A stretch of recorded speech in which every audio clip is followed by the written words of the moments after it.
Hey, this is Bobby from Backyard Beans Coffee Company, and I want to brew up today 2 Ethiopias. So I have a Bombe Hamasho washed and Bombe Hamasho natural. So these are awesome Ethiopian coffees, and we have saved the best for the last this harvest season. So right now, coffee's being harvested in Ethiopia. That new coffee won't get to us until the summer, maybe late spring. It all depends on transit times right now, but these are from last year, and these have been some of the best coffees. So I saved them for the last. Okay, so we're gonna brew this using a V60. To get this brewing so that it can cool down just a little bit so I can taste it with you. We're using really hot water, 210 degrees, to brew up both of these. So I just brewed the natural. I'm now gonna brew the washed Bombe Hamasho. All right, the grind setting, we're using medium grind. On the Encore, that's 15 and 22 grams of coffee. Get our brew bed set up, tear the scale, and a 60-gram bloom. I'm gonna pour right down the middle and just move in real tight circles. All right, we're gonna let that bloom sit for 40 seconds as the coffee degasses. So Ethiopian coffees tend to draw down and brew slower than most other coffees. They're very dense beans. You'll notice, especially with the natural, the beans are like very small. They're a small screen size. This coffee is grown at super high elevations, 2,300 meters plus, which is very high.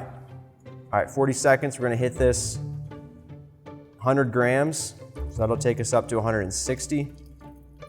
Pouring right down the middle. All right, so very dense coffee, and what I like to do for this coffee is we're using really hot water, and we're using a brew technique to encourage the water to flow through the coffee faster. So we're not agitating a whole lot. Minute 10, we're gonna hit this again with another 100 grams, up to 260. If you pour too much towards the outside of the brew bed, you're going to risk stirring up the brew bed a little too much and encouraging some of the fines to migrate down to the bottom and clog the bottom of the filter.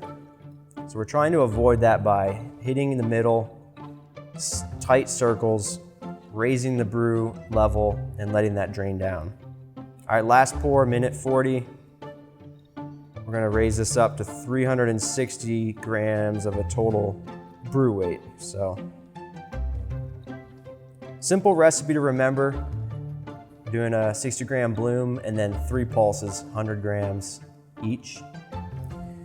And that's, and no touching it. So we're using the stream of the water as the agitation to stir up the brew bed gently. So I'm gonna taste this here in a second. This coffee is a flower shop, the washed coffee. It is very floral, reminds me of orange blossom and limeade. Also has some like delicate strawberry notes. It's hard for me to decide what I like better, washed or natural Ethiopias. They're both amazing. The natural is just as delicious in a different way. So we just finished brewing 245. You're gonna wanna shoot for like 245 to 3 minutes of a total brew time. So if you're brewing faster, grind a little finer, and if you're brewing slower than 3 minutes, try to coarsen up your grind a little bit and make sure that your pours are staying consistent right down the middle and not stirring it up too much. So Bombe Hamasho, they are no stranger to creating amazing quality coffee. This past year, they won 8th place in the Cup of Excellence with one of the Hamasho washed lots. And the neat thing about that is, of the top 10 coffees that won in the Cup of Excellence in Ethiopia, Hamasho was the only washed coffee. So it is it's a really special coffee.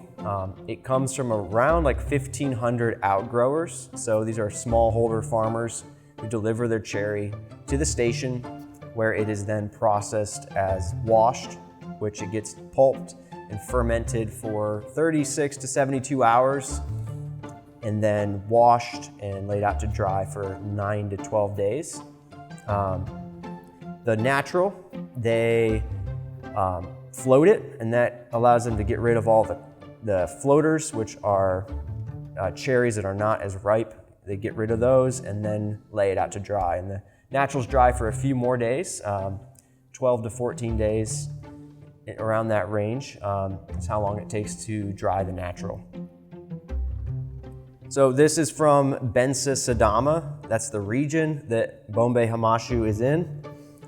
And we have found that coffees from this area are just delicious. And the producer of this coffee is Daye Bensa. So they are the company that owns Hamasho, and they run a number of washing stations, and they have a few farms, and they are a star producer in Ethiopia, working with many communities in the area to create a really special product.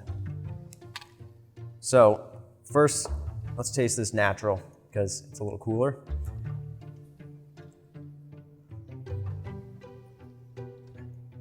So very like syrupy and sweet. This reminds me of blueberry cheesecake, cabernet. It's like a berry bomb. This is a super fruity, natural Ethiopia, super special. Like I said, one of my favorites of the year. That's why we saved it. If you've never had a coffee that tasted like fruit, this is definitely one that will enlighten you to that. Okay, so the Washed Hamasho. A little bit hot, but I'm getting a lot of citrus in that. It's very floral, like as I ground it. Really nice bouquet of aromas, like you're walking into a flower shop, and some nice like lime and cane sugar notes. So this is gonna be a 2-pack. The brew recipe I just walked you through will be on the band. It'll come with the coffees, so check this out online in our cafes, and happy brewing.